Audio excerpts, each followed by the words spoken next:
Sacred Symbols, a PlayStation podcast, is a CastBox original produced in partnership with our friends at Studio 71. CastBox is the fastest growing, highest rated podcast app on both iOS and Android, and all of your favorite podcasts are there, ripe for the downloading. Sacred Symbols is available wherever you get your podcasts, of course, but we hope you'll give CastBox a shot. We think it's pretty rad. To get each episode of Sacred Symbols 3 days before the public, completely ad-free, please consider supporting the show on Patreon at patreon.com/ColinsLastStand.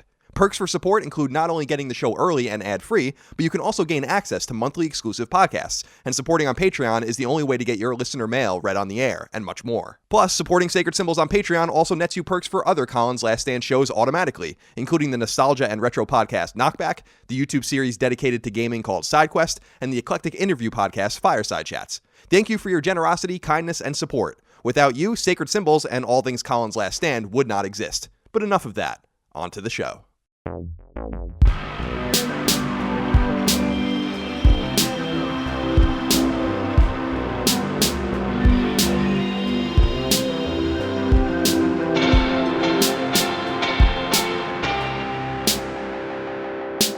Greetings and salutations. Welcome back to Sacred Symbols, a PlayStation podcast.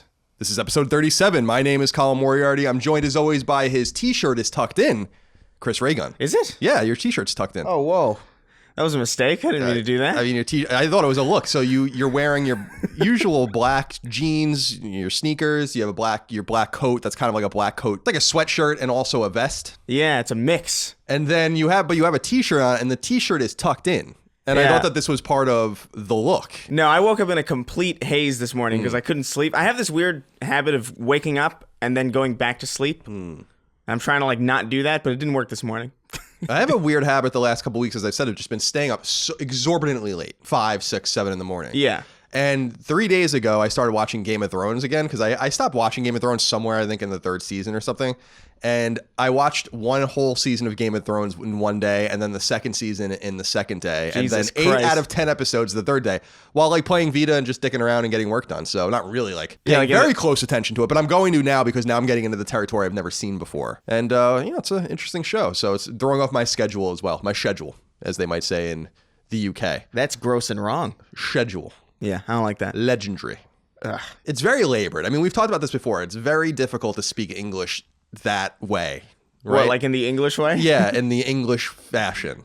We've simplified it so much, haven't we? Oh, yeah, I'm convinced we won the war because they kept adding unnecessary U's into things that didn't need them. Well, that gave them away. Maybe they gave their spy letters away. We know that this is from a British Tory because there is a U in labor. Yeah, exactly. And who would put a U in labor? Who would put a U in all of these words? A downright terrorist.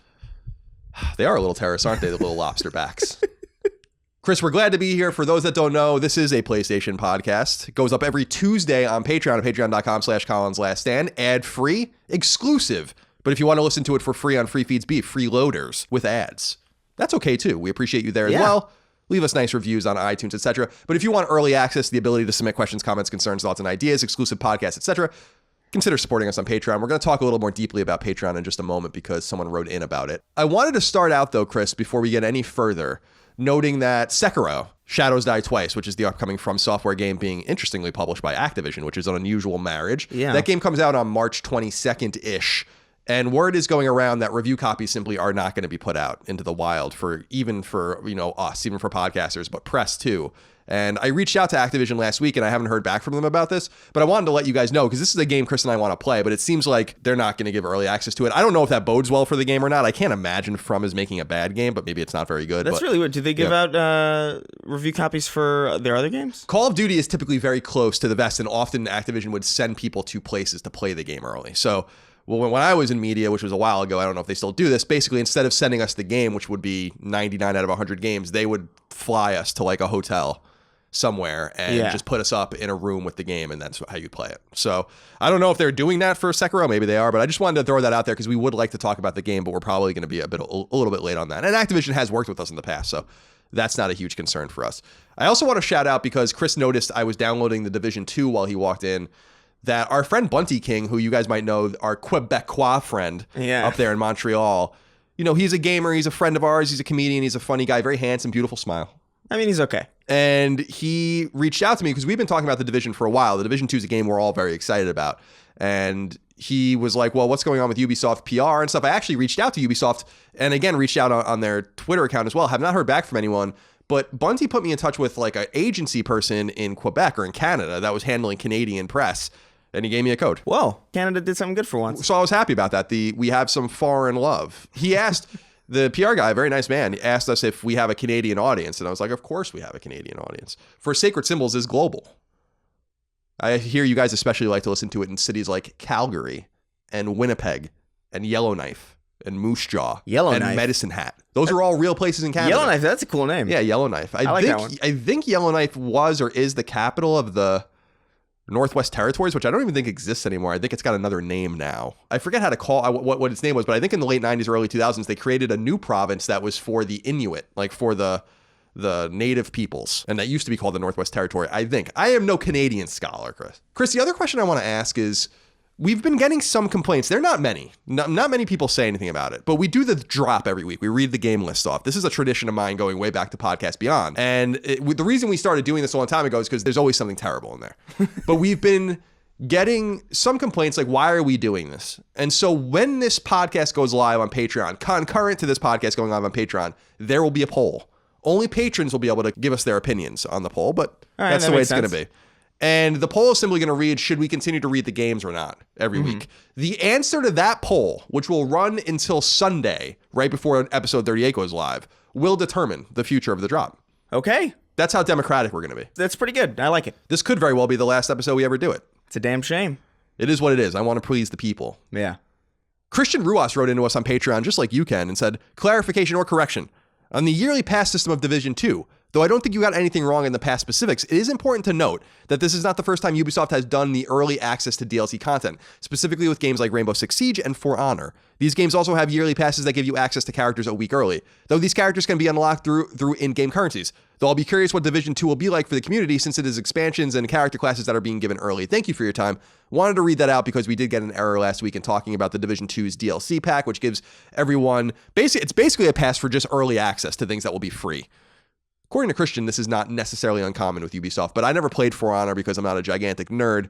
And Rainbow Six Siege, of course, is just not a game for It's Colin. a multiplayer game. Just not a game for Colin. For Honor was pretty good. It reminded me of the early spirit of UFC in a weird way. Remember kind UFC of, yeah. back in like where the sumo wrestler would fight the Taekwondo guy? It was kind of like really Street Fighter.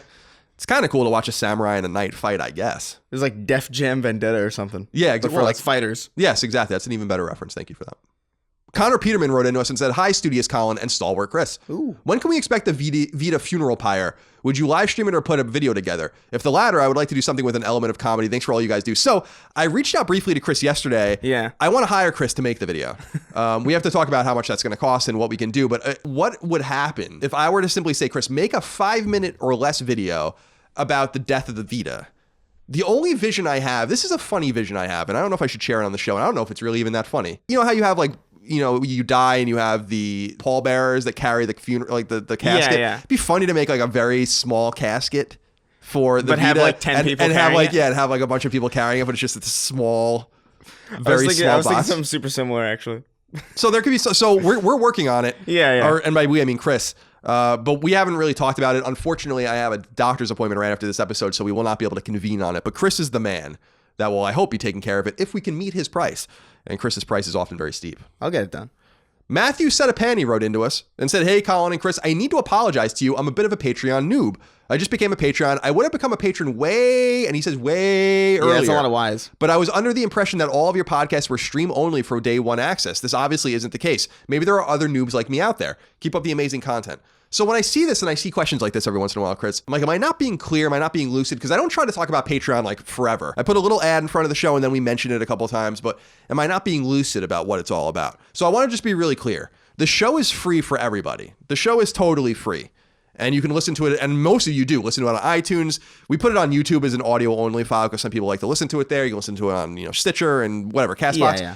So I want to be very clear that you don't have to pay for the show. But the 5,000 or so people that do pay for the show get extra perks over at patreon.com/ColinsLastStand.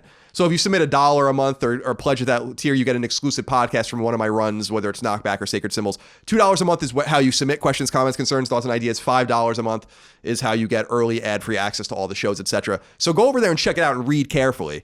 You know, in case I'm not being clear, we don't stream anything. We don't do anything live. That's not the Colin Moriarty way.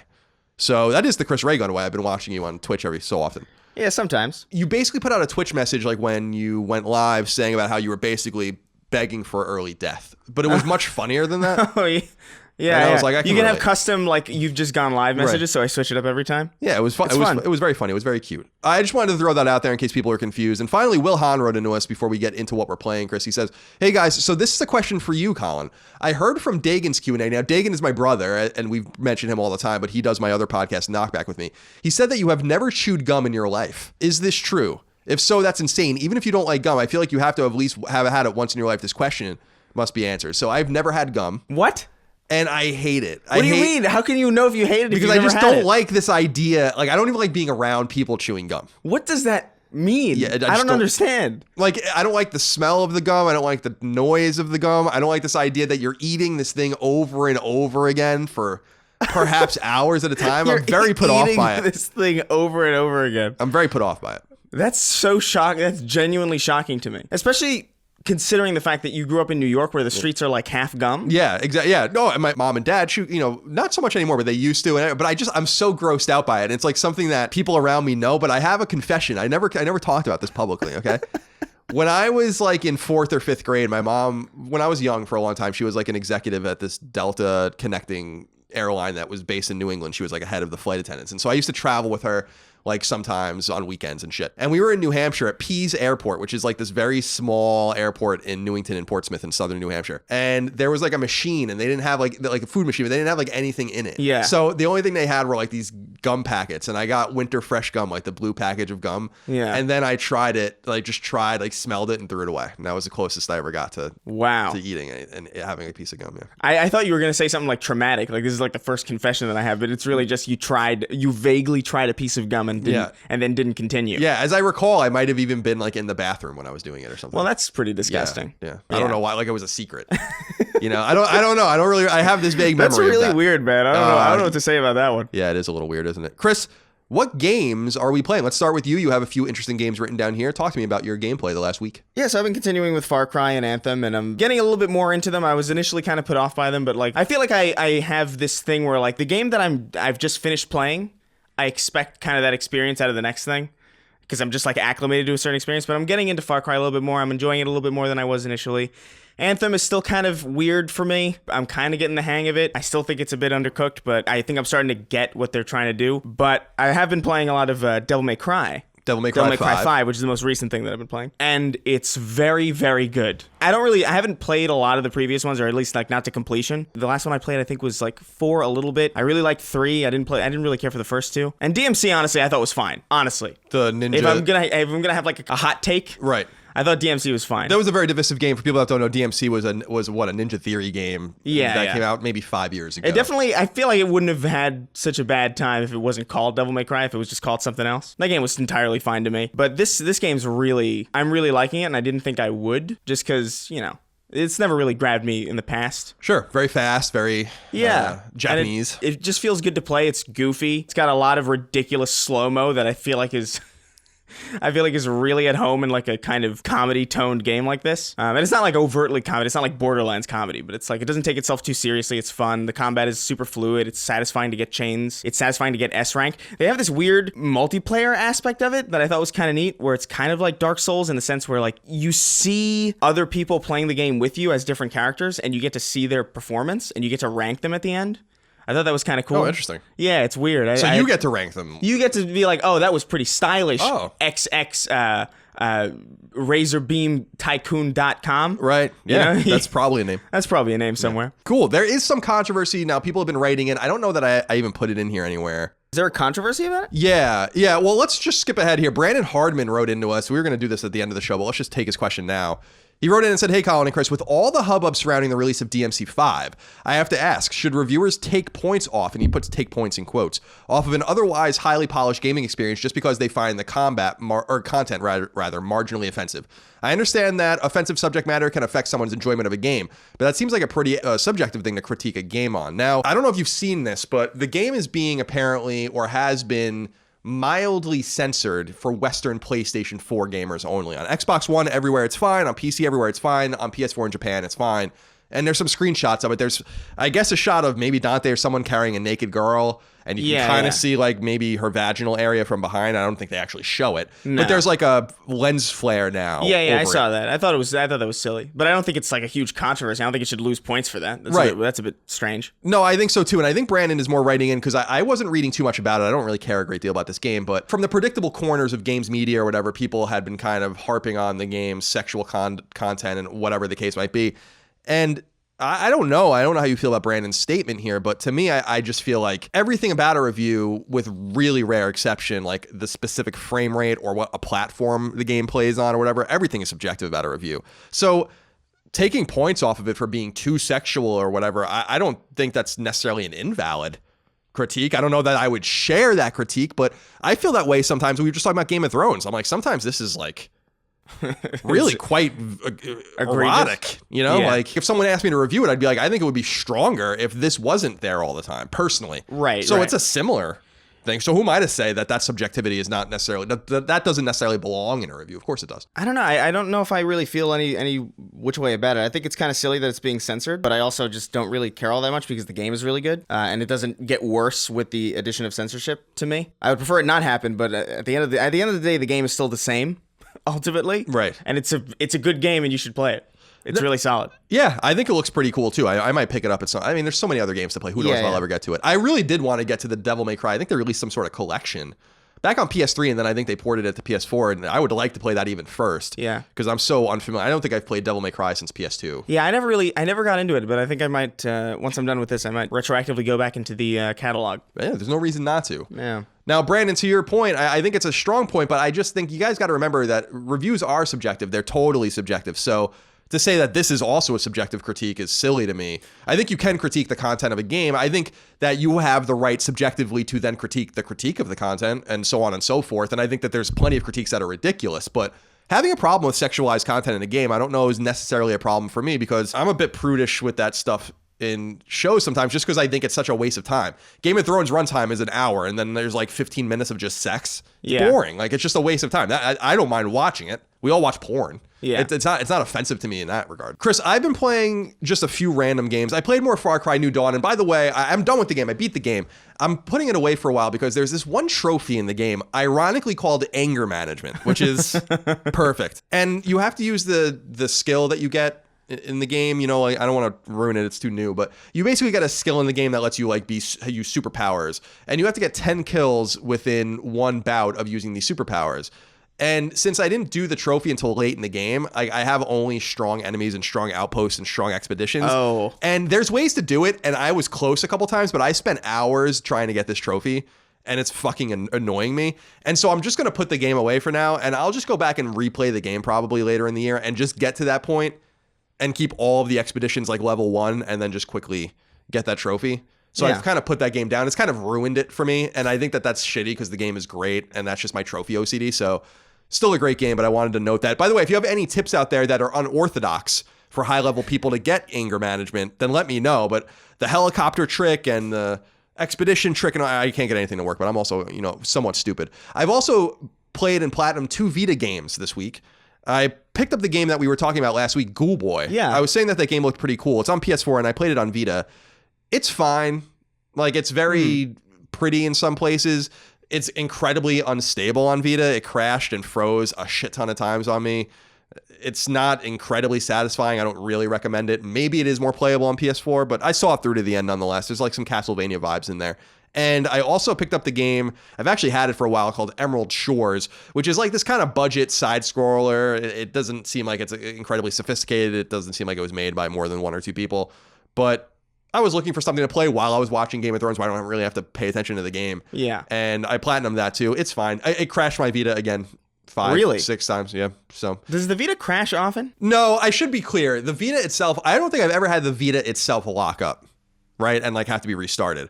But games crash in different ways where you get, like for Ghoul Boy, the game would just freeze and then I would have to shut it. Right. And then sometimes it would crash. With Emerald Shores, I would get a pop-up crash with a notification and then it would crash. So I don't know if it's just these 2 games I chose. Really not good ports. By the way, the Ghoul Boy port, inexplicable load times. Like ridiculous load times for what it is. So if you want to play it, I think it looks cool and maybe you'll like it, but don't play it on Vita. And that's basically it. I'm looking forward to playing The Division. I'm sure I'll be spending a lot of time with that. As I said last week, I've been having quite a bit of writer's block with side quests, my YouTube channel. I just don't really know what to talk about. Like, I just don't feel like there's anything interesting happening, really, that I want to talk about. So I think maybe I'll focus on The Division 2 and playing it solo and maybe do a piece on that in the next week or two. So you guys can keep an eye out for that. Otherwise, let's just get into the news, shall we, Chris? Number 1, Days Gone, the first big PlayStation 4 exclusive release of 2019, has officially gone gold, meaning the development team is done working on the core game and is preparing it for publish. The game is being developed by Sony-owned Oregon-based Ben Studio, and word of this milestone comes from their Twitter account. The game is still due out on April 26th, though you'll recall that the game was originally slated to have come out on February 22nd, and was openly delayed in order to give the game more room to breathe on this release calendar. It's been noted online that the game is set to receive post-release DLC as well, though the nature and breadth of that DLC, as well as its timing, remains to be seen. There were a series of hands-on with Days Gone recently. We were not invited by Sony. Yeah. So we don't have any input on that. I'm kind of glad. I don't really want to play the game early. I think I get it. Yeah. At this point. It's pretty straightforward, I think. I think Kotaku noted that, I think they called it like it's AAA, the video game. That's, I think, how they described it. Really? Yeah, which is interesting. Huh. That's an interesting way to put it. So we'll see. Neo JD wrote into us on Patreon, though, and he said, "Hello, Colin and Silly Chris. Days Gone has officially gone gold. I remember the first time I ever heard about this game was from Colin when he mentioned Dead Don't Ride, which feels like ages ago. Dead Don't Ride, for people that don't know, was the original name of the game that I first heard in like 2013 or 2014. I think that's a better name, to be honest. I think so, too. They never publicly talked about it. That name, but that was what it was called. What are your feelings heading into the game now after recent previews have come out and make it sound like the game is in a much better place than previous builds? I have not been paying close attention to the build quality as people have been going hands-on with it. The last time I saw it was at E3 in 2016 behind closed doors, and it looked fine, and I've seen enough. Yeah. I don't want to see any more of it. I don't care. I have no idea who the characters are. I don't know anything about the story. All I know is about the setting, the motorcycles, the so-called freakers. They're zombies. Yeah. But otherwise, I'm just kind of in a holding pattern. I'm waiting, and we'll see how it all turns out from there. It looks entirely fine. I feel like it's going to be one of those really kind of just pretty good games, is what it strikes me as. I feel like it's going to be like, I'm glad I played that. I don't think we're going to see, something like The Last of Us out of it. I think it's just going to be like a pretty solid game. And I think that's okay. Games can just be okay. Games can just be pretty good.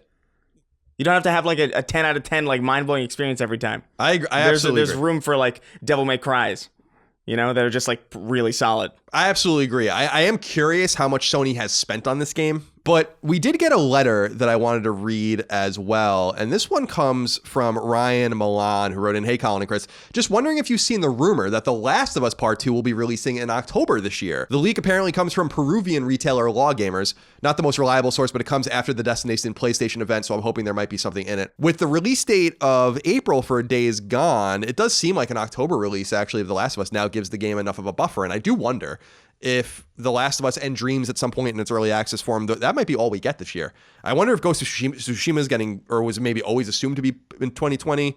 We're going to read a little bit about Death Stranding in a minute, which will indicate that it's definitely not coming out this year, etc. So I agree with you. Days Gone is interesting from the perspective of what it is, but it's also interesting from the perspective of its proximity to The Last of Us. I'm not so sure if I was all that convinced that Ghost of Tsushima was coming out this year, just because we've seen so little of it, and it's already like March. So I feel like it's probably a 2020 game at this point, especially if The Last of Us is being pushed, which we don't know, but it seems like it's possible. Who knows? I mean, Sony's been very tight-lipped about this, which I think is smart. Give everyone the flexibility to work on their games, and there really is no rush. The PS4 is still doing great. There's lots of third-party games. But I'm excited about Days Gone. I'm looking forward to playing it, and I hope it's great. I am worried a little bit about Ben's long-term future, and I think it obviously depends on how this game is received. So this game is their first release since 2011. It's 2019. It's a long time to make a game. And I understand that there were other things that they were doing. I had heard rumors, and I think that they were porting Golden Abyss, for instance, to PlayStation 3 for a while. They abandoned that idea, and other kind of starts and stops, maybe with Siphon Filter. So it's also a smaller team. Yeah. So I don't know. I don't know if it's really that as expensive as it seems, but it just seems like Ben really needs to release a game that is worth it, and Sony doesn't shy away from shutting down its teams that don't actually perform not only well, but very well. They shut down Cambridge, they shut down, Zipper, they shut down a lot of these teams after they release these games that are good, but that don't do well. So hopefully Days Gone has some momentum behind it. We have not had a PS4 exclusive, AAA exclusive since Spider-Man. So I think the audience might be engaged just because of that. We'll have to see. Yeah, but I'm excited to play People seem to be pretty good on it, so. Number 2. We have no idea when Death Stranding is supposed to come out, nor do we have a launch year, but we already know that the game is falling behind in production. Word comes by way of IGN, which translated an interview Death Stranding creator Hideo Kojima gave with Japanese publication J-Wave. Here's what he said, quote, "It's common for studios to fall behind their planned release date, and Death Stranding is very slightly behind our initial plan, but not behind by much," end quote. Death Stranding is being held by Kojima, famous for his shepherding of the Metal Gear and Metal Gear Solid franchises, and is being published by Sony exclusively for PlayStation platforms. It's announced for PS4, by the way, but Chris and I still believe it's a PS5 game as well. The game entered pre-production in 2015 and was revealed at Sony's E3 press conference in 2016. There was some speculation that the game would come out this year, but that was unlikely to ever be in the cards. I think anyone that thought the game was coming out this year is insane. You're talking about a team that's making a AAA game, and they take years to make, and you're talking about Kojima. Yeah. Who famously takes forever to make games. So 2020, I think, might even be pushing it. But anyway, Death Stranding, all we know about it is that it is now slightly behind schedule. I feel like they started making that game before they knew what it was. I wouldn't be surprised at all if the CG, the beautiful cutscenes, and kind of all that came out long before anything was working. Because I think they're using the Decima engine to make the game, which is the same engine. Is that Horizon? Yeah, it's Guerrilla's engine. Yeah. And so they have a close connection with them, and I don't know. I think that you're probably right. I think Sony probably signed this deal with their eyes closed. And what's important to remember about this deal, though, Chris, is that it is a second-party relationship. So what I'm interested in is if Sony has any back-end kind of deals where they're going to be able to keep Kojima for multiple games. They're obviously going to own the IP.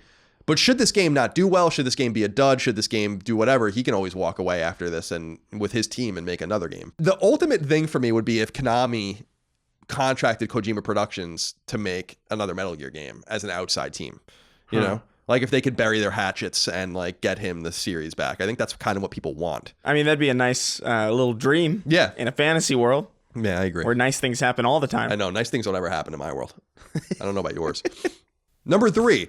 PlayStation 4's newest firmware update, patch 6.50, is now live, and it's a mandatory update if you've not yet downloaded it. The big addition to PS4 via this firmware is the ability to remote play your PS4 games on iOS-connected devices using the PS4 Remote Play app on your phone or tablet.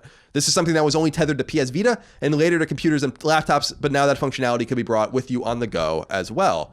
Jordan Bross wrote in and said, "Hey fellas, I read recently that the new PS4 update allows the streaming of PS4 games to a recently released PS Remote Play app for iOS. Does this further abolish any hope of a Vita successor, or does it instead open the path for some sort of official PlayStation device that uses the streaming tech? Does this idea or technology interest either of you? I myself feel a small twinge in my ball sack, but I'm afraid it's too soon to get a good feel for it." If you start feeling the twinge in your ball sack, you are definitely on to something. Yeah. And you should pay attention to the feeling in the grundle, but for me, Chris, I don't get excited about this because of the lack of the tactile nature of a phone. So even if the connection was good, I just don't understand how you play some of these games. I think that they're releasing, or there are controllers and kind of solutions that you can do, but like I'm holding my iPhone. People can't see because this isn't a video, but I'm holding my like I'm going to play on this. Yeah, that's a little weird. I think the tech behind it and the idea behind it is really cool. The idea that like, hey, I could play Spider-Man on my phone whenever I want to. I just like have to hook up some weird controller apparatus. That's awesome. Honestly, that's one of the coolest things that I've heard coming out of Sony in a while. But yeah, I wonder how often I would even be tempted to utilize it just because the form factor of a phone is so annoying to play games on. Vita's on the tip of the tongue because of what's going on with it right now in terms of its ending production. I'm sure Sony has researched a new Vita and maybe R&Ding or has R&D'd things, but if this works, then this certainly doesn't injure any reason to have it at all. I think it's very possible that phones are just going to become the places that handhelds go eventually. I honestly think handhelds are kind of like on their last leg, especially with Vita and like the fact that Nintendo DS is kind of dead. Switch is only unique because it's also a console. And that's probably the only reason why it's still around. I don't know if I would have been tempted to pick up another handheld. Did you see this thing that is it Labo or Labo? Oh, Nintendo Labo, the cardboard thing? Yeah, now they released they announced the new one where it's going to make the Switch into a VR headset. And as I tweeted out, like only Nintendo can release literal cardboard. Okay, I'm not like just making that up. No, it's literally cardboard. Is just a cardboard box that you put together. And everyone just feigns excitement for this. Well, hey man, tired of it. It's like, well, Google did it. Yeah, that's what people were saying to me. Google, but that's like, oh, okay. I think Google sucks too. So it was literally called Google Cardboard, though. I actually don't think Nintendo sucks. I actually think Google does suck. I use them for everything, and they know everything about me. It's like Amazon. It's like Amazon. It's like, these people are terrible, but I'm gonna get my packages real soon. Yeah, why not? So why not? That's a good point. Where do I have it in here? No, I guess I left it in. I ordered envelopes. 100 envelopes. It's the second anniversary of CLS soon, so I ordered new art, and I'm going to send it to our biggest supporters.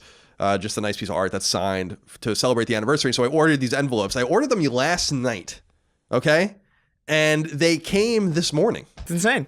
I just don't understand. I did the Prime shipping, so it's like 2 days, but I'm like, how did this happen? It's horrifying, to be quite frank. Probably some demonic totem being used. Yeah. Maybe some kind of like egg from a different reality that's being hatched slowly by the blood of innocence. That's interesting. I don't know. Very weird. They're doing something. Yeah, it's there. very weird. They're doing something over there that's probably of great concern. So, I mean, I'm almost positive it's of great concern, but, what can we do about it? Number 4, publisher Electronic Arts is following Sony's lead for E3 2019 and won't be having a press conference of any kind at the show. Instead, EA will be focusing much of its energy on its EA Play 2019 event, which actually occurs the weekend before E3 even begins, running from June 7th through June 9th. Admission to their event is free. Instead of a live stream, EA will run smaller live streams during the E3. Instead of a press conference, EA will run smaller live streams during E3 itself that will show off some of its new products. It remains unclear if EA will still have a show floor presence as well. I couldn't find any information on that. I don't know. I'm sure they probably will. Phil Krohn wrote in and said, EA has become the next studio to drop out of E3, opting for scheduled streams of specific games. Are we heading to a future where everyone just adopts a Nintendo Direct model and carves out their own day and week for announcements? I know EA isn't doing that exactly, but it makes far more sense to me to space these announcements out if you're a publisher. This is interesting because I really do feel like E3 is buckling under its own weight now. I don't feel like it's smart for these publishers to continue to show up there when they could just announce something and carve out their own whatever. Like Sony could just say like on August 6th, we're going to announce all these games, and that would be just as big as their E3 press conference. Yeah, exactly. And they wouldn't have any other competition to deal with, you know? No, I think it's smart. I know people think I hate on E3, and it's because I've been to so many of them, and I'm just tired of going there. But people are like, E3 is relevant. It's more populated than ever. And I'm like, it's more populated than ever because they're inviting people to the show. I think the only reason I went to E3 last time was because I had friends that were going. I would have never gone otherwise. It's far more satisfying to sit at home and watch it than it is to actually go. And I think that's kind of what I like about it, is the kind of Super Bowl nature of it, where it's like, hey, everybody gets a thing that they're excited about. I am happy that we're seeing people kind of leave it, though, just because I feel like it lets things settle for a little bit. It's not as cluttered. It's not as crowded. Like last year, there was so much stuff that I couldn't even really keep track of really any of it, except for like Sekiro. That was the only thing that stood out to me, because I was just like, oh my God, there's so much here. It's like overload. It's sensory overload. And it's nice to see it kind of scaled back a little bit. I have like... What is it? Microsoft and I guess Ubisoft, I guess, will do one. Bethesda will presumably have one. Yeah. EA won't. Square Enix had that video last year, which was fine. That was perfect. Yeah. So yeah, there's 3 now. Yeah, so far more digestible. I agree with you though, in the sense, Chris, that without that Super Bowl like wonder, without that excitement, it just actually, I think it's an order of magnitude sort of thing. Like when one company pulls out, I think that weight is felt more than the weight of that company, because it starts this cascading effect. And some people are saying, well, all these companies will be back next year. Sony will come back next year. And I'm like, that's totally possible. But I think what they're going to learn, and I think what we're edging towards, is PlayStation experience every year being a thing where they can announce all their games, make it huge by having the real press conference there, as opposed to, the kind of very nerdy press conferences they used to do at PSX, which I loved. Because it was all about like these small Vita games and all that. Was cool, but that doesn't get anyone excited. Like, so I think we're going to have a PlayStation experience that is going to host and house the real annual E3 like press conference. That will make that show a real event. And, I think it's smart for all these teams to start considering and doing that. And no offense, but like, again, E3 is being catered towards like a player base now that goes and plays the games and then maybe evangelizes them online or whatever. But without creators buying in and without media buying in, it really doesn't hold any weight. It's actually a massive waste of money and a massive waste of commitment. All teams have to stop doing what they're doing and make builds for the show. It's a complete nightmare. So I know that people, and rightfully so, are selfishly excited about E3, but from a development standpoint, from a publisher standpoint, from a money standpoint, from a time standpoint, none of it makes any sense. I'm happy to see EA leave, and hopefully we'll continue to see this cascading away from it. And then we'll, have little E3s like every couple months. And I think that's much more exciting. And by the way, this also lets me focus entirely on Xbox this E3, which is going to be fun. Yeah, it's going to be a fun one. I think we'll actually do an episode of the show only about Xbox, which I think will be fun, because I think it is incredibly relevant to our audience and to, what Sony will do in the future. I think we have to very much focus on what Xbox will do first. Well, especially at E3, because they're going to have probably the biggest presence. Indeed. I'm excited, honestly, just to see what the hell happens. Me too. I'm super stoked to see what Xbox does. A lot of rumors, of a new discless Xbox One, of there being a discless next Xbox SKU. I saw that, yeah. I don't know. We're going to find out. Number 5. Last week, we briefly discussed THQ Nordic's widely condemned snafu in which it attempted to conduct an AMA on infamous message board 8chan and with somewhat disastrous results. So this week, it would only be fair to report that the publisher has acknowledged its mistake and apologized. THQ Nordic CEO Lars Wingfors released the following statement, quote, "This letter is to offer my sincerest apologies and regret for THQ Nordic Vienna's interactions with the controversial website 8chan last Tuesday, February 26th. I condemn all unethical content this website stands for. Even if no one within the THQ Nordic group would ever endorse such content, I realize simply appearing there gave an implicit impression that we did. As co-founder and group CEO of THQ Nordic, I take full responsibility for all of THQ Nordic's actions and communications. I spent the last several days conducting an internal investigation into this matter. I assure you that every member of the organization has learned from this past week's events. I take this matter very seriously, and we will take appropriate action to make sure we have the right policies and systems in place to avoid similar mistakes in the future," end quote. Since we talked about it, I thought it would only be fair. Yeah, absolutely. That we mentioned that. I have nothing else to really say about it, though. Do you? Not really. I didn't really think it was that big of a deal in the first place. Me neither. I mean, it's certainly in very bad taste, but I don't think it's like worth the world ending. And that goes to what I was saying earlier about having mental block with side quests, because I was even thinking about writing about that, and I'm like, this is dumb. This is just feeding the cycle. I gotta wait for something meaningful to happen. Yeah. Number 6. Yakuza spin-off game Judgment is officially coming westward exclusively on PlayStation 4. The game is set to launch on June 25th in the West and will be published as always by Sega. The game launched in Japan back in December of last year. The game's Wikipedia page describes it as, quote, "a legal thriller set in the Yakuza world," end quote. Tanner Brandt wrote in and said, "Hey guys, it was just revealed that Judgment, the new game by the Yakuza studio, will release on June 25th, but if you pre-order the digital version, you get it on June 21st. How do you feel about this as a way to incentivize people to purchase the digital version?" What do you think of that, Chris? That's fine. Yeah, I mean, honestly, to me, it's like ever since, especially with Anthem's like weird release schedule, everything seems like benign in comparison. So, and the Division's doing the same thing, right? Exactly. We were talking about that because before I got a code, and before I did, I was gonna just buy the $100 special edition to get, but really, I was only getting the season pass for early access to already free content and the ability to play 3 days early for $40. Yeah. And I don't know. People think this is predatory. And by the way, there's one more that's $119, and I couldn't even figure out what that gave me. You know, that doesn't come with the other one. I think I got like a shotgun or something. So I see how people find this predatory, but again, let your wallet speak. Yeah, I feel like the people who are going to pay a little bit extra to play it early are probably going to be the ones who would have done it anyway. I got to be honest, if I had... this week's a little muddled for me, so I don't know that I'm going to have an incredible amount of time to play the Division initially, but I'm so excited about the Division 2. Like, I'm authentically looking forward to it that I might have paid the extra $40 just to play it a little bit early. You think so? Not even worrying about... Because by the time the season pass content comes out, I'm going to be long done with the Division. That's true, yeah. That's so I'm literally only paying... it's like the equivalent of $13.33 a day to play it early, you know, plus the $60 fee of admission. Whatever. My days at Northeastern University were expensive and stressful. Sure, I had my fair share of fun, and I smoked what must have been literally pounds of weed in 4 years, but I was also constantly broke and consistently stressed out. I made it out of NU alive, of course, but if Chegg existed while I was still in school, it could have been far less stressful and far cheaper, too. Chegg is a collection of online tools geared towards college and university students, and the entire idea is to simplify your life and save you some cash. You can rent or buy books from other students, or put your own books on the market, ask study questions, find a tutor for some last-minute assistance, and much more. And it's all done through a simple online module or mobile app that promises you one thing: everything is figure-outable. Better yet, Chegg doesn't work on your normal clock or calendar. Many of its resources are available 24 hours a day, 7 days a week. So if you're known to procrastinate like literally every college student, Chegg is for you. If you're a college or university student and you're looking for some amazing resources for book sales, study help, and more, consider checking out Chegg at Chegg.com. That's CHEGG.com. Better yet, you can sign up for a Chegg subscription and get a little discount just for being a Sacred Symbols fan. For $5 off your first month's subscription, go to Chegg.com/symbols and use the promo code SYMBOLS at checkout. Once again, that's Chegg.com/symbols, CHEGG.com/SYMBOLS with the promo code SYMBOLS, SYMBOLS. Last week, with little concrete information to go on, we briefly reported on the fact that some Anthem players were having major issues with the game on PlayStation 4, with some even reporting catastrophic crashes and bricked consoles. Finally, BioWare itself has spoken out about the issue after rumor of Sony providing almost unprecedented refunds for the game. Chad Robertson, who is the developer BioWare's head of live services, tweeted that he and the team have, quote, identified several causes for the temp power down crash some PS4 users experienced.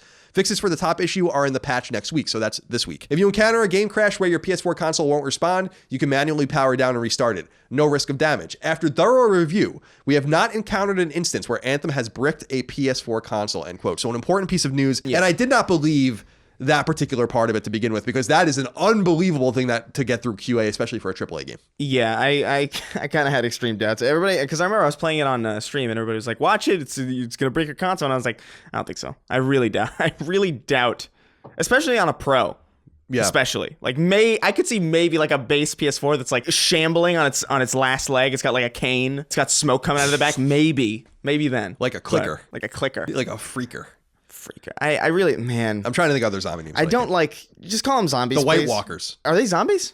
The White Walker? I don't know. I don't know enough to know if they're zombies or not. They definitely have an undead army. I don't know if they're considered zombies or not. I don't want to get any further than that in case someone yells at me for spoiling a show that's been out for 10 years. Number 8. Sony has been quietly breaching the fledgling, underutilized, and underappreciated Chinese gaming scene for some time, and the company has revealed that 7 new games are PS4 bound through the so-called China Hero Project. I think this is super cool that they do this, by the way. Because China, as everyone knows, a very closed-off communist nation in which people are not able to freely create and freely proliferate their goods and stuff, so Sony has breached the wall and are bringing some games westward. According to website Push Square, these 7 Chinese-developed games are PlayStation 4 bound at yet undetermined times in the future and will all be launched in the West. The stealth game Evo Tinction, the survival game Ran Lost Islands, the online-centric Convaleria, action RPG AI Limit, 2D Metroidvania-style game Fist, horror game In Nightmare, and 2D action RPG Anno Mutantinum.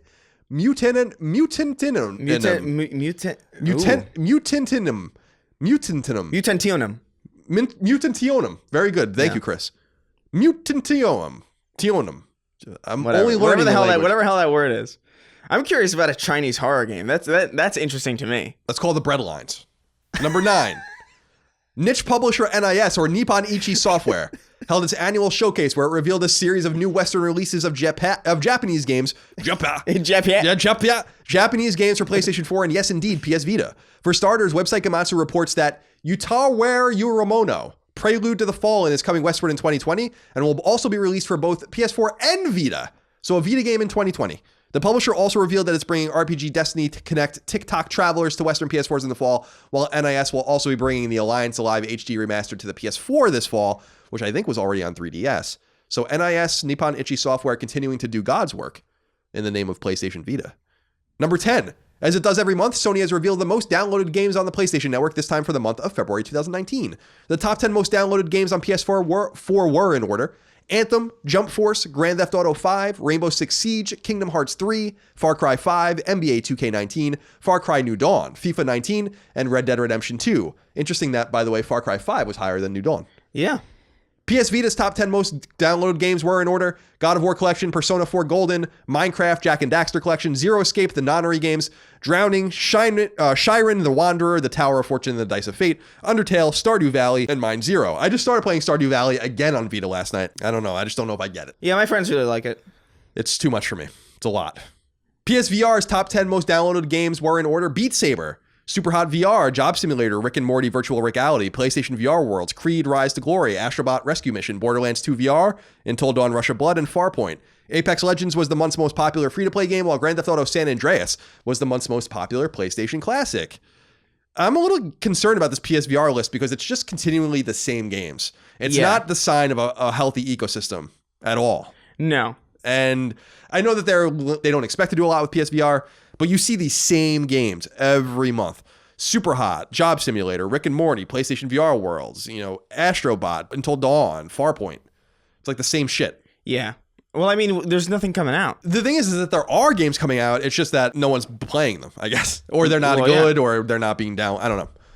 There's VR games almost every week. So I watched that list with great interest, Chris, because it reminds me of when we talked about Vita a few months ago, where NPD Group released the top 10 best-selling Vita games in North America, and they all came out by 2012.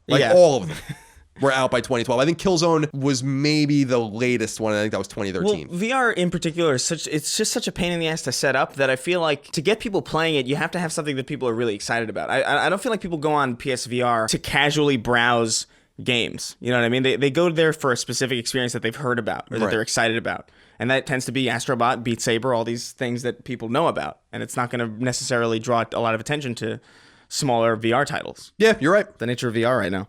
Number 11, Chris, is a wrap-up. The official PlayStation blog has revealed that Dungeon Crawler Vaporum is coming to PlayStation 4 in April. The official blog also reports that hack and slash survival game Riftbreaker is PS4 bound in the near future, and that Shrine 4, The Nightmare Prince, is coming to PS4 this fall. Kotaku reports that the 2017 Daybreak developed game H1Z1 has been renamed yet again. It's now called Z1 Battle Royale. Oh my goodness. You can still play it on PS4, but you will now find it under that name. Website Push Square reports that popular Metroidvania The Messenger has been rated for PS4 release by PEGI, the European Games Rating Board, which indicates its PS4 launch is imminent. That looks great. Yeah, I'm very excited to play it. The website also reports that impressive-looking game The Sinking City, which also looks super cool, has been delayed until June to give it more room to breathe in the release schedule. Game Informer notes that Control, the seldom discussed upcoming multi-platform game by former Xbox-affiliated studio Remedy, is set for launch this summer. That will be on PlayStation 4. That's right. And finally, website Gamatsu reports that open world game American Fugitive has been announced for launch on PlayStation 4, and that action RPG Niflheim is coming to PS4 this spring. I forgot about Control. I'm looking forward to that. I forgot about it too. It looks cool. I mean, it looks like, not Alan Wake, but what's the other one? Quantum Break. So I like Remedy. Yeah, I'm looking forward to playing it and seeing it. But it's true, no one's talking about it. I think the summer is our right time to release it, though. Yeah, 100%. July would be a great time to release that game. Now, Chris, it's time to read the new releases. You can go first or second. Remember, we're going to put up a poll concurrent to this going live, which the patrons will be able to determine if we continue to do this or not. So this might be the last one. Will you go first or will you go second? All right, combing through to make sure there's no Japanese things that I can't say.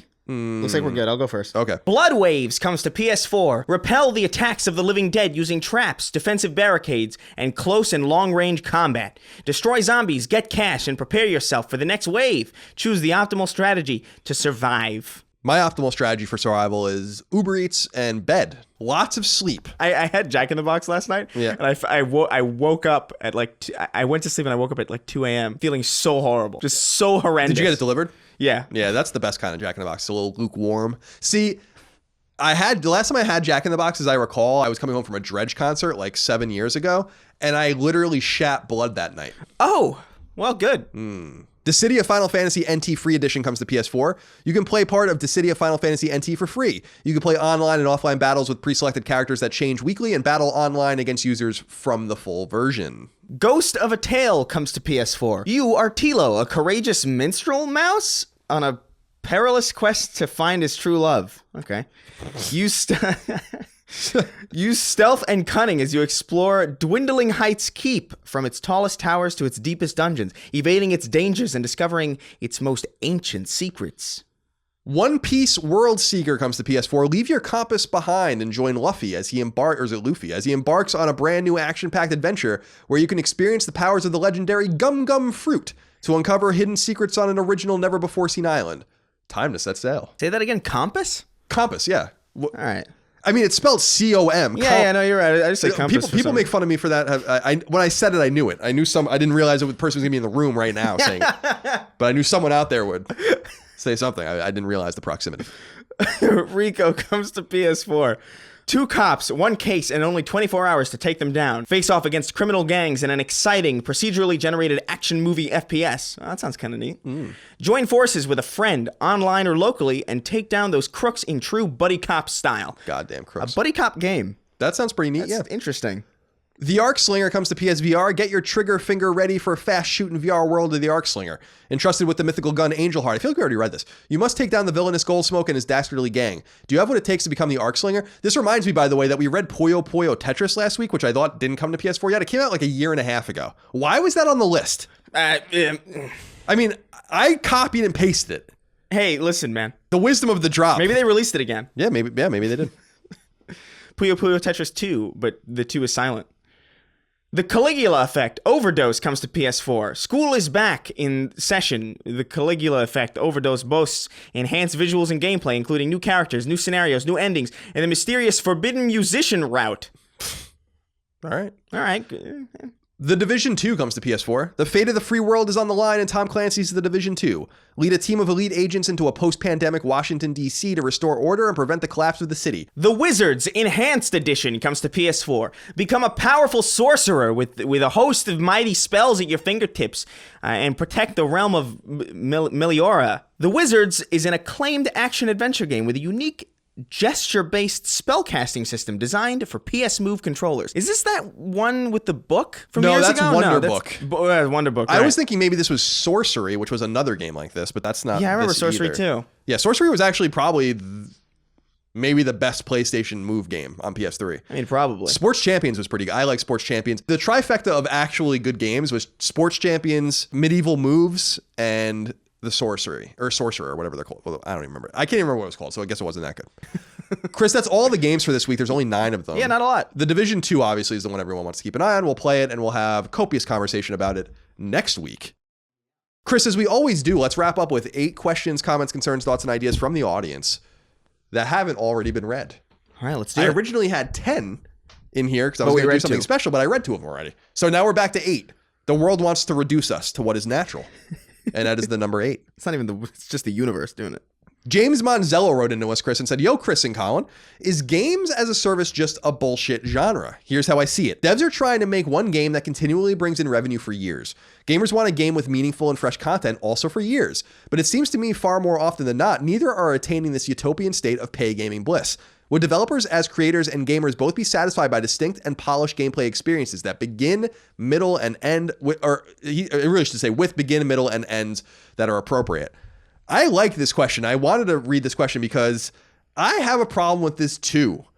Simply because on one hand, it doesn't resonate with me. On the other hand, there are games that I would play ad nauseum forever. Scrabble we played. By the way, I'll have you know 10,000 people almost watched us play Scrabble. And you should read the comments on that video. I'm never going to read those comments. So much frustration about everything we missed. Of course. So much anger and That's what frustration. board games are. They're just like vehicles by which everybody else can see how stupid you are. Right. And then they get frustrated at you for not being them.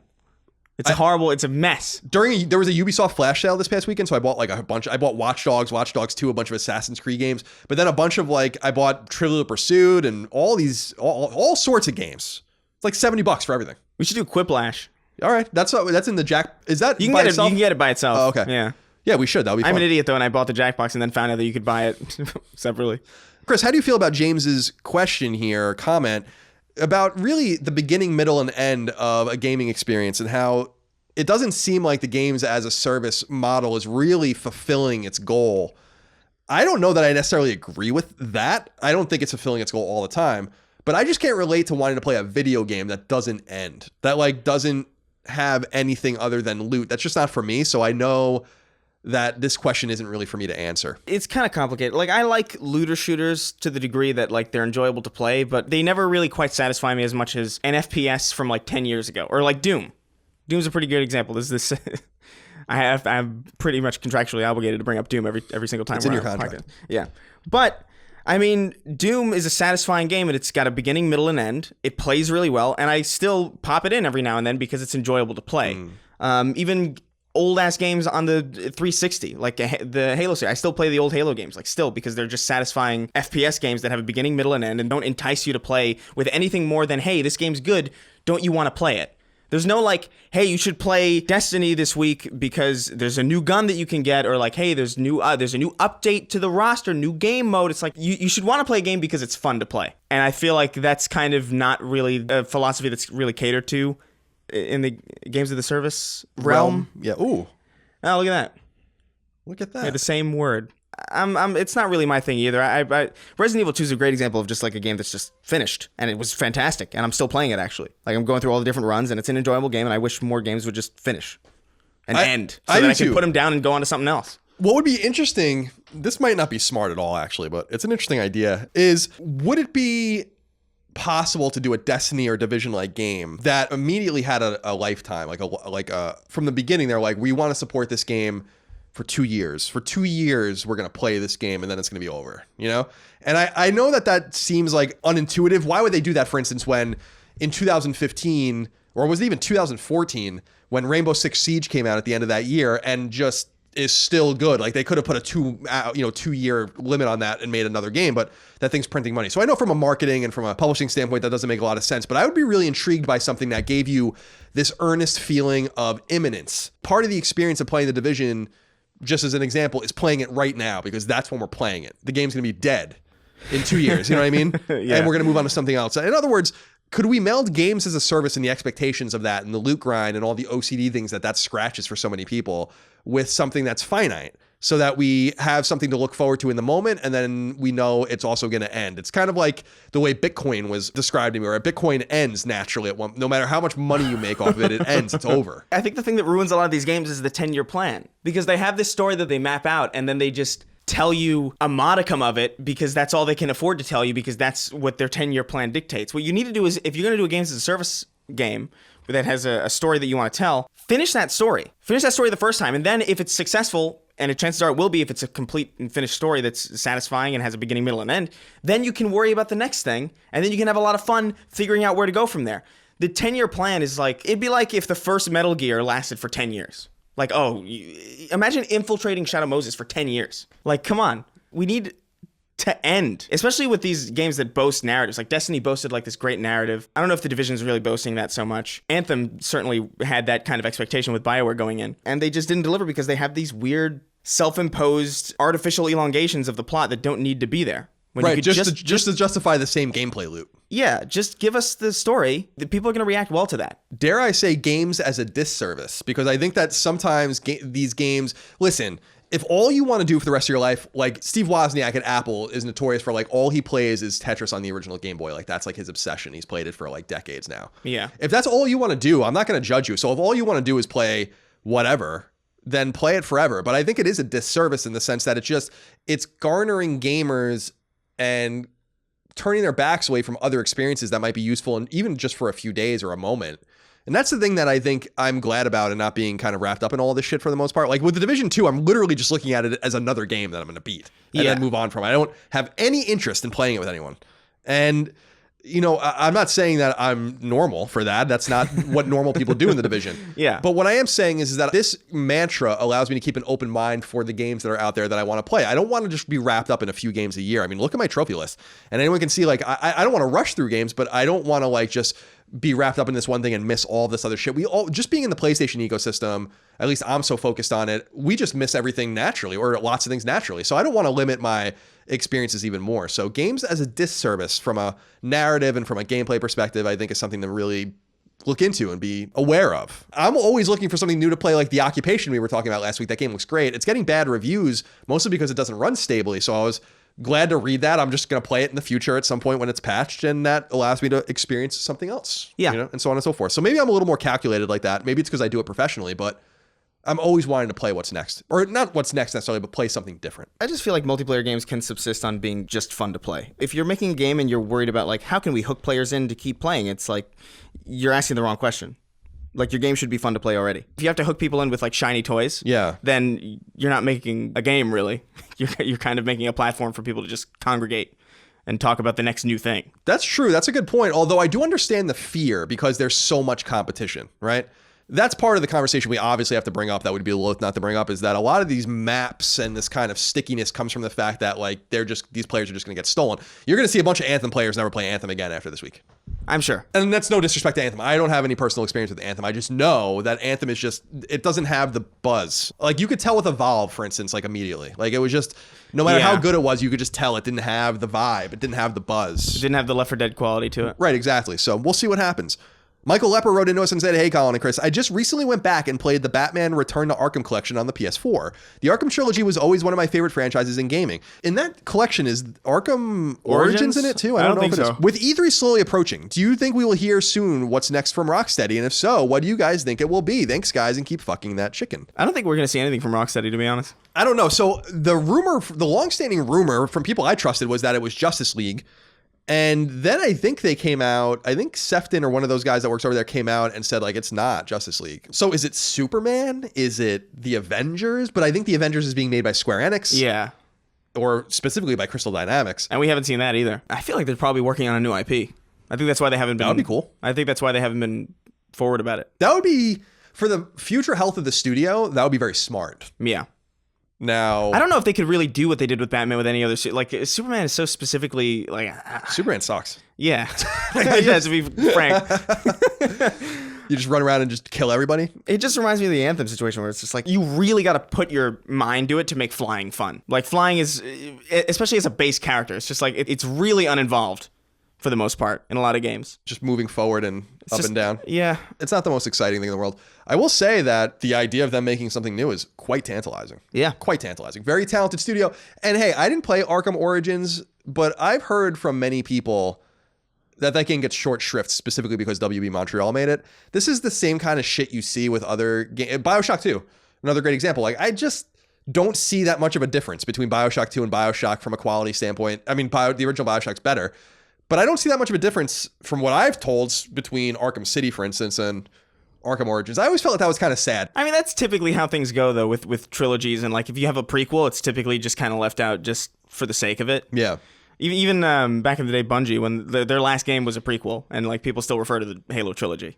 Like, people don't think about Reach, really. Well, that's fair enough. Thank you. Yeah, that's how it goes. Eric Adams wrote into us, Chris. Eric? It said, esteemed gentlemen of the sacred symbols, on the latest episode, you discussed the value proposition of PlayStation Plus now that it only offers 2 free PS Plus games as part of the service. I just want to jump in there. That's not all you get. So I want to be clear about that. You get cloud saving and discounts and stuff. But yeah, in terms of the free games, we used to get 6, now we get 2. And that was because of PS3 and Vita waning. So I just want to throw that out there for the audience.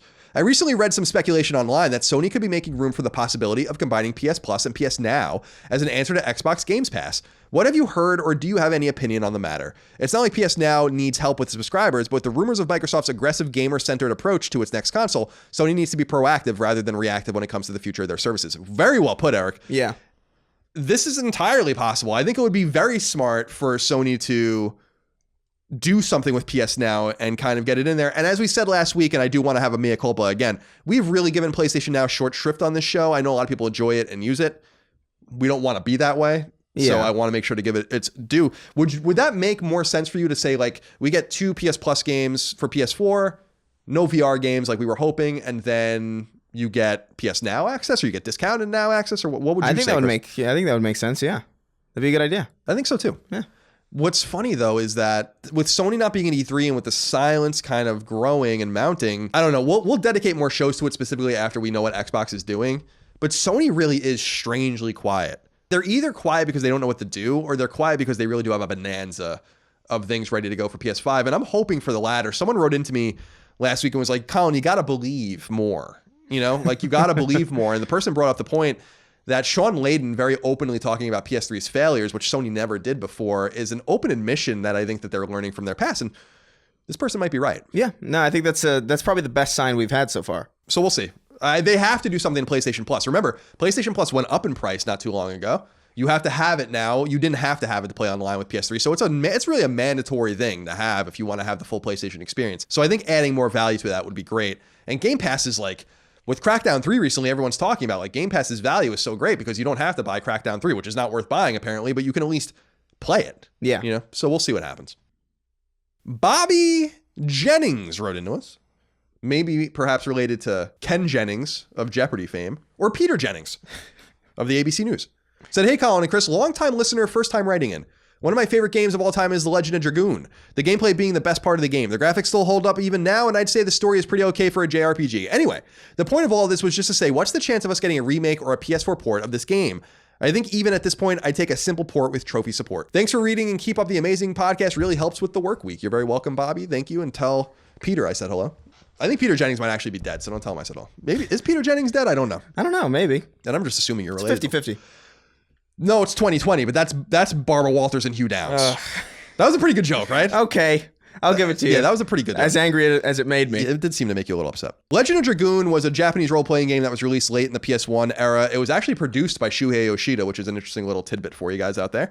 And was supposed to get a sequel, but never did. The sequel was actually in development for a while. This game, for some reason, Chris, stays in the hearts and minds of PlayStation players for a long time. It's a resonant game. And that says something to me. I kind of poo-pooed it and been like, whatever, who cares? For a long period of time, but no one brings up a bunch of other shit.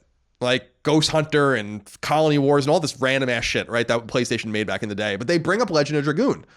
And so I don't think you're going to see it, maybe a remake or a sequel, but it would be fun to bring a port. Yeah. A port is definitely possible. I would say even probably likely. Yeah, that would be nice. At some point. A trophy-ized type thing would be good, like they did with Final Fantasy VII, with Square Enix did with Final Fantasy VII and Final Fantasy IX.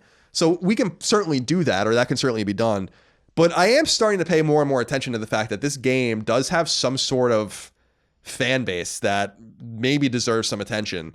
And what's interesting about Legend of Dragoon, with rare exception, like Destiny of Spirits on Vita and stuff, like Sony really doesn't make internal Japanese role-playing games. So that's what is so interesting about this game. This was made by them. It wasn't, made by Media Vision like Wild Arms wasn't published by Sony. So there's a little bit of an interesting provenance to this game as well. And obviously, like I said, Shuhei Yoshida's producing the game makes it kind of special as well. You would think if he cared enough about the game, he would push behind the scenes for them to do something with it. But Azan wrote into us, Chris. Oh. He said, "Hey, Colin and Chris, hope this post finds you both well. My question for this week is about the Game of the Year edition. What is it? For what purpose? Is it a marketing tool to reignite our attention? And should we consider it instead of the initial day one release?" Well, I think it's obvious, Azan, and I don't know if Chris has any input on this, but it's a marketing tool. Yeah. And it's a way to re-release a game cheaper and just give you everything that all the DLC. It's just a way for them to make more money on the back end of a game. Yeah, obviously. Like, half of these games don't even win Game of the Year. Yeah, I know. And every game is probably someone's Game of the Year anyway. Like, that's probably what it really means.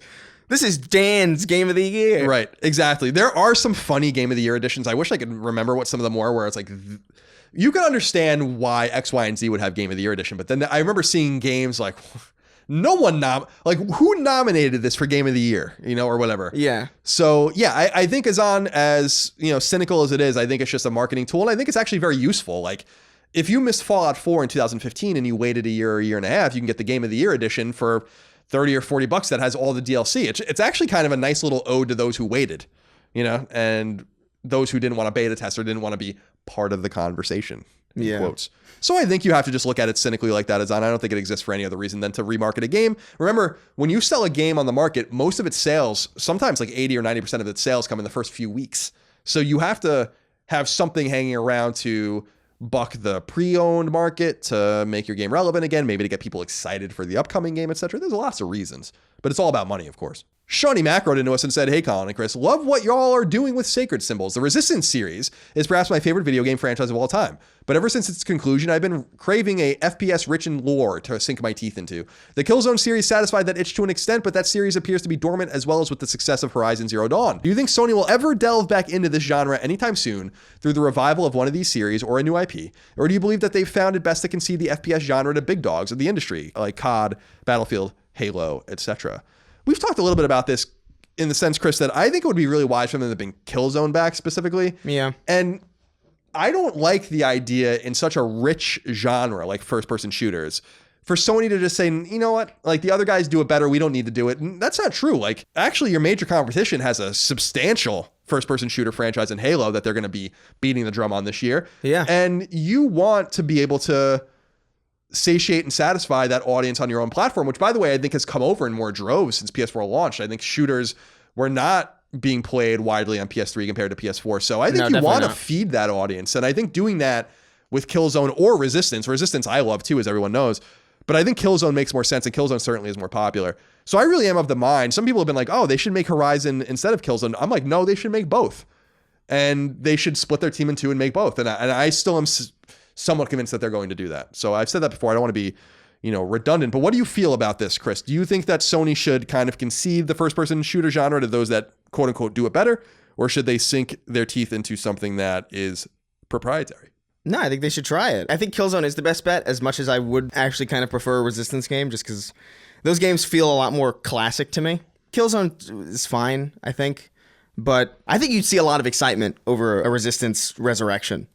I think that'd be amazing. Well, that's a good name. Love it. But I think that would get a lot of people talking like, what? Resistance is back? Whoa. I feel like it would just trigger a lot of people's nostalgia in a lot of really positive ways. And it would let Guerrilla focus on whatever it is they're doing with Horizon. You're absolutely right, Chris, because Resistance being stranded on PS3 obviously didn't do the series any justice. I think that series is way better than people think it is, especially 2 and 3, and especially 3. I think 3 is a phenomenal game.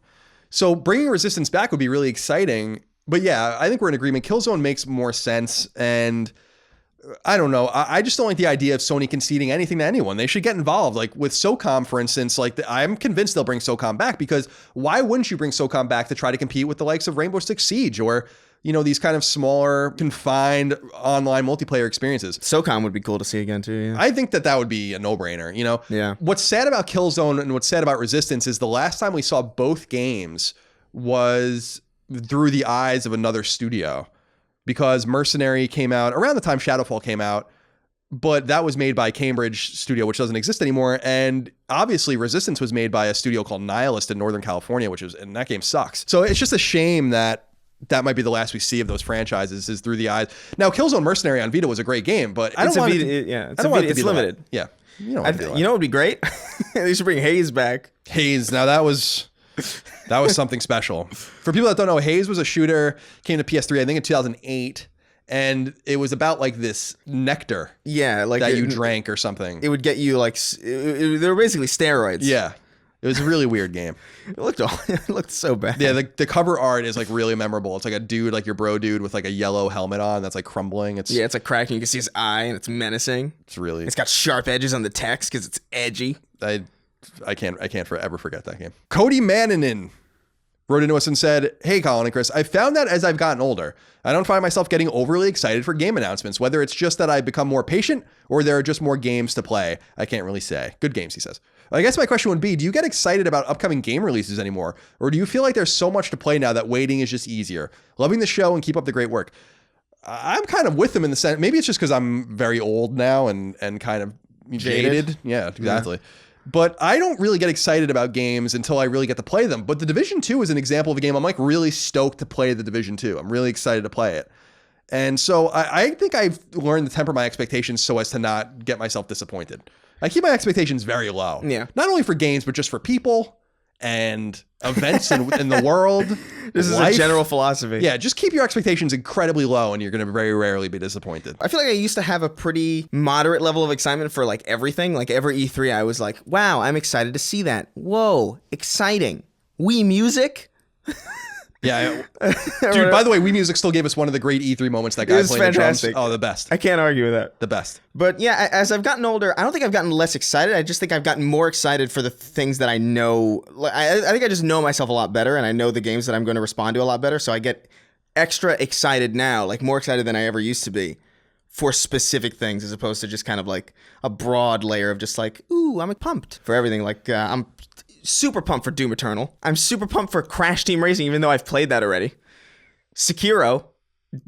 You put grappling hooks in Dark Souls. Yes, absolutely. I'm excited. I'm beyond excited for all those things. I think I just gauge my excitement level based on me as a kid, me as a teenager, than me as like an adult. You know, I used to get really excited about games. Like really just think about them constantly, like waiting for them to arrive. I'm more excited to get games early now just so we can actually cover them. You know, like there are games where like Anthem, for instance, it's like I'll just get to it when I get to it, you know, at this point. But again, I am a jaded old man. I think you just have to know what you like, and it's okay to feel excitement. Like there's this weird thing. Sure. It's like excitement is not hype. There's a difference. I feel like excitement is just like, oh, sweet, I'm looking forward to playing that. But hype is like this kind of glorification, like putting on a pedestal of like a certain game. It's like, oh, Anthem's going to be the next coming of Christ. Red Dead Redemption's going to cure my AIDS. Whoa. You know? Whoa. It's not, by the way. It won't cure it. Probably not. It's not going to cure it. Might make it easier. The great Nate has the final inquiry. Well. He says, hey, Colin, short-time fan. You can thank Chris for mentioning this podcast in a recent video of his. Oh, that's very nice of you, Chris. I don't remember doing that. And hey, Chris, longtime fan, and thank you for introducing me to this podcast. I was going to say, I watch a lot of what Chris does. I don't think he's ever mentioned Sacred Symbols. I definitely have. I just don't remember doing it recently. You're a liar. It helps make my 4 a.m. work shift bearable. Oh, wow. Geez, man. That's horrible. I feel like I've had similar work shifts in the past. With all of the remakes and remasters that has become popular in the last year or two, I wanted to ask if either of you have an old, niche, or underappreciated game that you think deserves or would like to see be remastered or remade. I personally would like to see the Ty the Tasmanian Tiger remaster. How about y'all? All right, so for Ty the Tasmanian Tiger... I don't remember this at all. Ty the Tasmanian Tiger is a PlayStation 2 mascot platformer, basically. Yeah. Made in Australia. Oh, it's a PS2. Right. Yeah, PS2. I don't know. That's a pretty obscure... It's not that obscure. Pretty obscure game, though. A lot of people do have a love for it. But there are plenty of obscure games that I would love to come back. We were talking the other day about Vanquish a few episodes ago. Yeah. That's like my favorite Platinum game, and I have no, like by far, and it seems like one that people don't really talk about a lot. I would love to see Vanquish just re-released. Doesn't really go back old enough, but that's the game that came to mind for me. Yeah, it doesn't need to be remastered. I still think it looks pretty good. Simple upres would probably do that game justice. Yeah. Because what was that? 9, I think. 09? I think so. 2010, maybe 10. Maybe. Yeah. I don't know. I feel like most of the games that I have liked from the past have already gotten them, or I'm promised to be getting, like Medieval. Yeah, that's coming. That's another game we have no idea. Crash Team Racing is coming, so like everything that I was excited about is actually happening, which is like wild. I guess Medieval 2. It's weird that Medieval 2 isn't being remastered because that I think is better. Legacy of Kain Soul Reaver. I think is a really underappreciated game. Nobody really talks about it, even though it's one of the that was one of the first games that I remember you could impale people. Like you could. It was just such a very visceral thing for my child mind to see that. That's a really solid game. I think Wipeout would be pretty cool, just because there's a distinct lack of kind of just fun arcadey racers. Yeah, another studio Sony unceremoniously shut down, unfortunately, in Liverpool. Yeah, there are a ton. There are a ton of games. This is why I think the conversation about Ape Escape. Did they release an Ape Escape game, right? Or maybe it was actually a port of the PS2 game. I don't know. Every single one after the first one sucks, in my opinion. I remember just renting the first one, being so excited because I could use my analog sticks in a game. Yeah, that was like one of the weirdest games I've honestly ever played. Still, like just the focus on analog sticks in that game is like really great. Spike was my character in PlayStation All-Stars Battle Royale. I'll have you know, loved Spike. He's a lovable guy. What an iconic character Spike from Ape Escape was. So yeah, I think there's a bunch. I mean, this is why the conversation about backwards compatibility is going to be so pertinent moving forward, because we won't have to hopefully have conversations like this too often moving forward, with the exception of the games that have been left behind. In other words, hopefully many of these games, PS3, PS4 games, are just brought with us, and then we don't have to think too deeply about it. But yeah, lots of games out there. Ty the Tasmanian Tiger, interesting pull. Very old. Yeah. Very niche. I don't even remember that at all. Like even vaguely. Like I can't. No images coming to mind at all. I think there's a boomerang in it. And I'm not even trying to be like, it's Australian, so there must be a boomerang. I mean, of course there's a boomerang in it. Yeah. But I don't remember. I don't know if I've even ever played it. But I know it. I can see the box art in the mind's eye. Chris, that's all we have. Yeah, it's a relatively light show. Yeah, there's not too much. I don't want to force it. Yeah. I mean, not much is happening. We're still like waiting for things to happen. Exactly. I can't force things to happen. We have to wait and see. But next week, we'll have a robust conversation about The Division 2 and all of the different news that happens. Remember, you can support our show on Patreon at patreon.com/ColinsLastStand. Get every episode of this show 3 days early, ad-free. You also get perks from our other shows, including Knockback, the Retro Podcast, and Fireside Chats, the Eclectic Interview Series. We appreciate your support over there. Remember, that's also how you get exclusives, submit questions, comments, concerns, thoughts, and ideas, etc. But if you want to listen on free feeds, you're more than welcome to do that, and we appreciate that as well. Thank you so much. Chris, do you have any final closing words before we leave? I wish I didn't like Devil May Cry 5, so I could tweet out more like Devil May Why. Oh. Would you do this? That's a good one. You can still do it. I mean, nah. You don't want to get the anger? Nah, I like it. The weeaboos are going to be mad at you if you make fun I'm of going to be mad at me. I'm going to look at that. It's like, why would you do that? It's so mean. Like The Division, more like the multiplication. I don't know. That doesn't make any sense. Right? That was awful. It wasn't even close to an insult. Not The Division, more like, I don't know. This is not working. The Division. It's not working, No, Colin. it's not working. It's not working, Colin. No, I can't do it. I'm not smart enough. Chris, I appreciate you as always.